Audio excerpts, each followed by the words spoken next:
चारा खिलाएंगे भैंस के साथ खड़े होके।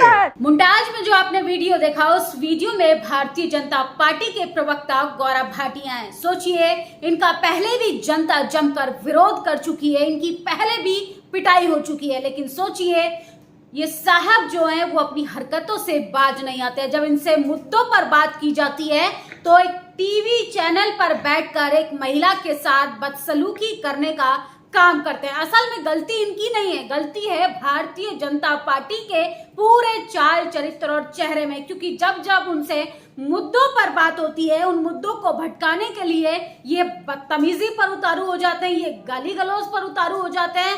यहाँ तक कि भारतीय जनता पार्टी के लोगों से अगर कोई पत्रकार सवाल पूछ ले तो उस पत्रकार को डराने की कोशिश की जाती है। आप लगातार देखेंगे कि टीवी चैनल्स को देश के प्रधानमंत्री इंटरव्यू दे रहे हैं, लेकिन सोचिए इसके बाद किस तरीके के हालात हो गए हैं। एक तरफ तो सोशल मीडिया को कंट्रोल किया जा रहा है, दूसरी ओर टीवी चैनल्स पर बैठकर लोगों को जलील किया जा रहा है, क्योंकि सवाल पूछा जाता है जनता के हक में, सवाल पूछा जाता है शिक्षा पर, सवाल पूछा जाता है रोजगार पर, सवाल पूछा जाता है भारतीय जनता पार्टी के 10 साल के रिपोर्ट कार्ड पर। लेकिन सोचिए किस तरीके से गौरव भाटिया टीवी चैनल पर बैठ के आरजेडी की महिला नेता को कैसे जलील करने का काम कर रहे हैं।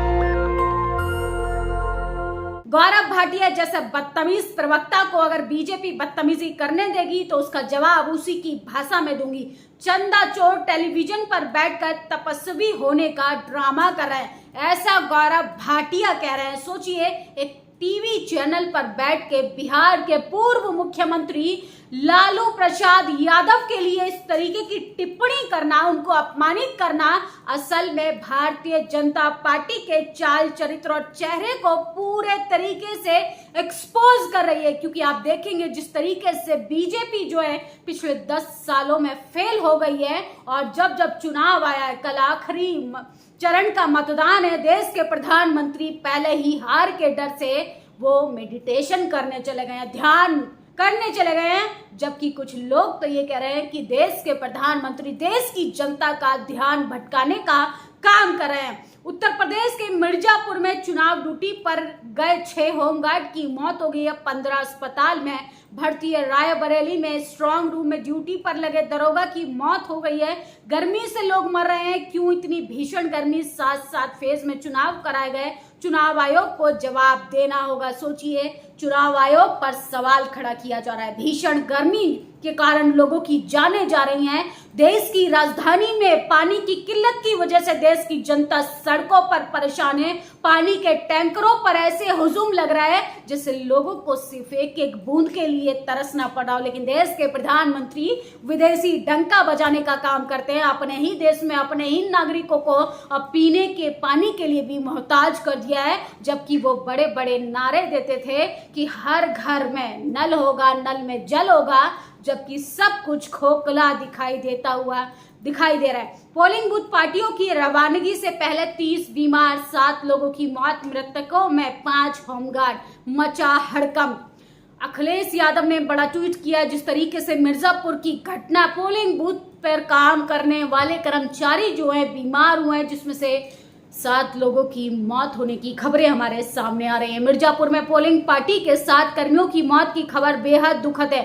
सरकार अपना मौन तोड़े और बदतमीजी की वजह से जिनका परिवार उजड़ गया उनको भावनात्मक राहत देने के लिए आ गया है सरकार। 5 होमगार्ड, सीएमओ कार्यालय के 1 लिपिंग और 1 सफाई कर्मी के परिवार के लिए तुरंत 5-5 करोड़ का मुआवजा घोषित करे। जो अन्य कर्मी गर्मी के कारण बीमार पड़े, उन सभी को अच्छे से अच्छा उपचार उपलब्ध कराए। इस सरकार ने कर्मचारियों के जीवन का कोई मोल नहीं समझा, ना उसको सही समय पे कमीशन में रिकमेंडेशन के हिसाब से वेतन मिल पा रहा है, ना ही पेंशन का लाभ उठा पा रहे हैं। तो तनाव से ग्रस्त जो लोग हैं भीषण गर्मी में भी काम करने के लिए परेशान हो रहे हैं। सोचिए, इलेक्शन कमीशन को संज्ञान लेना चाहिए कि ऐसी गर्मी में 7 चरणों में चुनाव कराने की क्या जरूरत थी, जबकि चुनाव का रिजल्ट एक ही दिन में घोषित होने वाला है। कंचना यादव ने बड़ा ट्वीट किया है, गौरव भाटिया को जमकर लताड़ा है। उफ, ये देखना कितना खतरनाक होता जा रहा है। मध्य प्रदेश के इंदौर में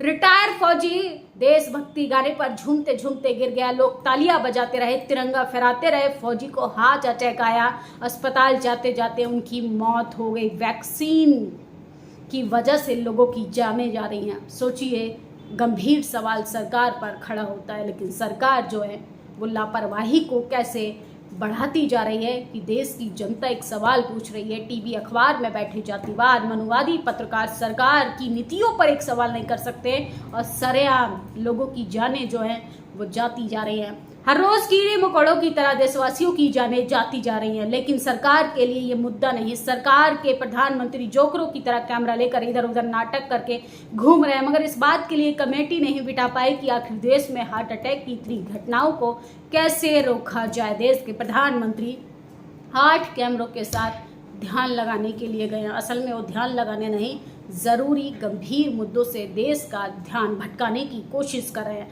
नहीं रुक रहा साइलेंट अटैक से मौत का सिलसिला। इंदौर के एक योग कार्यक्रम में प्रस्तुति देते समय गिर गया एक रिटायर फौजी। हाथ में तिरंगा लिए लोग परफॉर्म पर तालियां बजाते रहे और उसकी मृत्यु हो गई। ये काफी ज्यादा दुखद है। और सोचिए, बागेश्वर धाम बाबा अभी वो दुबई से घूम कर आए। अपने ही देश में हिंदू मुसलमान करते हैं, अपने ही देश में धार्मिक नफरत को बढ़ावा देते हैं। और सोचिए, बागेश्वर धाम के पीठाधीश धीरेन्द्र शास्त्री के भाई शाली गमराम गर्ग का आतंक अपने साथियों के साथ जीतू तिवारी के घर हमला किया, पूरे परिवार को पीटा। तस्वीरें हम आपको नहीं दिखा सकते हैं, लेकिन सोचिए, बागेश्वर धाम का ये जो भाई है ये कैसे लोगों का शोषण कर रहा है। पावर के नाम पे, धर्म की आड़ में ऐसे लोगों पर कठोर कार्रवाई होनी चाहिए। इंदौर में डांस करते हुए रिटायर फौजी को आया हार्ट अटैक। बच्चे महिलाएं नाटक समझकर बजाते रहे तालियां। डॉक्टरों ने हाई अलर्ट किया, आशंका जताई। दिल्ली दंगों में जुड़े राजद्रोह केस में शर्जील इमाम को हाईकोर्ट ने फिलहाल जमानत दे दी है। और ये तस्वीर देखिए सोशल मीडिया पर प्रधानमंत्री की कैसे ये पोल खोल रहे हैं। दिल्ली रिकॉर्ड तोड़ तापमान के कारण दिल्ली में गंभीर जल संकट के बीच चाणक्यपुरी संजय कैंप इलाके में लोग पानी के टैंकर में अपनी बाल्टियां भर रहे हैं। पानी के टैंकर के ऊपर ऐसे टूट पड़ रहे हैं जैसे सिर्फ लोगों को एक बूंद मिल जाए। अपनी प्रेस कॉन्फ्रेंस के बाद चंडीगढ़ में कांग्रेस सांसद पार्टी उम्मीदवार मनीष तिवारी की बसपा उम्मीदवार रितु सिंह के साथ चंडीगढ़ में विकास कार्य और अन्य मुद्दों पर बहस करते हुए ओपन डिबेट जरूर होनी चाहिए, क्योंकि उन तमाम मुद्दों पर जिस पर जनता जवाब चाहती है, ऐसे जवाब नेता को जरूर देने चाहिए। तो डॉक्टर रितु जो है वो चंडीगढ़ लोकसभा सीट से बीएसपी की उम्मीदवार है। ऐसे पढ़े लिखे लोगों को आप संसद जरूर पहुंचाइए, ताकि आपके हक अधिकारों पर कल वो सड़कों से लेके संसद में भी खुलकर आवाज उठाए। अशोक मेघवाल ने समाज हित के लिए लड़ाई लड़ी। आज अशोक के साथ खड़े होने का वक्त है। अशोक, हिम्मत रखो, हम आपके साथ हैं। आंध्र प्रदेश में एनएसयूआई के राष्ट्रीय सचिव व एससी कम्युनिटी वर्ग के आने वाले संजय राज कृष्णा रेड्डी को सांसद और विधायक रहे हैं। उनके समर्थकों ने निर्मम तरीके से हत्या कर दी है। सोचिए, लगातार लोग जो हैं कैसे जातिवाद का शिकार हो रहे हैं। रोहित वेमुला, पायल तड़वी, ना जाने कितने लोग जो हैं वो नौकरी तो पा लेते हैं, एडमिशन तो पा लेते हैं, लेकिन वहां पर सरवाइव नहीं कर पाते। एक और हंसते गाते मौत लाइव। इंदौर के रिटायर फौजी बलविंदर छावड़ा की मौत हो गई। ऐसी कई मौतें आ चुकी हैं। पिछले कुछ दिनों में ऐसी मौतों पर चर्चा शुरू हो चुकी है। महिला पुलिस पर थप्पड़ बरसाते जाबाज पुलिस अधिकारी आईपीएस आशीष तिवारी। भारतीय पुलिस सेवा आईपीएस अधिकारी का ये वीडियो सोशल मीडिया पर सबसे ज्यादा वायरल हो रहा है। सोचिए, एक जातिवादी तिवारी अपने पावर का, अपनी जाति के अहंकार में एक महिला पर सरेआम थप्पड़ मारने का काम करता है। मिर्जापुर चुनावी ड्यूटी में हीट स्ट्रोक से 8 लोगों की मौत। तो ये काफी ज्यादा चिंता का विषय है कि देश की जनता जो है वो गर्मी से परेशान है, पानी की किल्लत से परेशान है। देश के प्रधानमंत्री को ध्यान लगाना है। अगर चुनाव आयोग ऐसे लोगों पर तुरंत कार्रवाई नहीं करता तो वो संविधान का अपमान कराए। जस्टिस के एम जोसेफ रिटायर जो है जस्टिस ने, उन्होंने बड़ा सवाल किया है कि चुनाव आयोग को धर्म के नाम पर वोट मांग रहे लोगों पर तुरंत कार्रवाई करनी चाहिए, चाहे कोई भी हो, कितने भी ऊंचे पद पर क्यों ना हो। तो इलेक्शन कमीशन पर गंभीर सवाल खड़ा होता है। सरकार के साथ देश का चुनाव आयोग भी कायर बुज़िल निकला, क्योंकि देश की जनता, देश का विपक्ष तमाम रिटायर जस्टिस जो हैं वो सवाल खड़ा कर रहे हैं, लेकिन जाति देखकर, पार्टी देखकर कार्यवाही की जा रही है। इस खबर पर आप लोगों की क्या प्रतिक्रिया, कमेंट बॉक्स में जरूर बताइएगा। शुक्रिया। नेशनल दस्तक की आपसे गुजारिश है कि अगर इसको बचाना चाहते हैं तो नेशनल दस्तक को सब्सक्राइब करने के लिए रेड कलर के सब्सक्राइब बटन को दबाएं, फिर बेल आइकन की घंटी दबाएं। नेशनल दस्तक को बचाने के लिए बहुत जरूरी है कि हर खबर को शेयर करें, लाइक करें, कमेंट जरूर करें।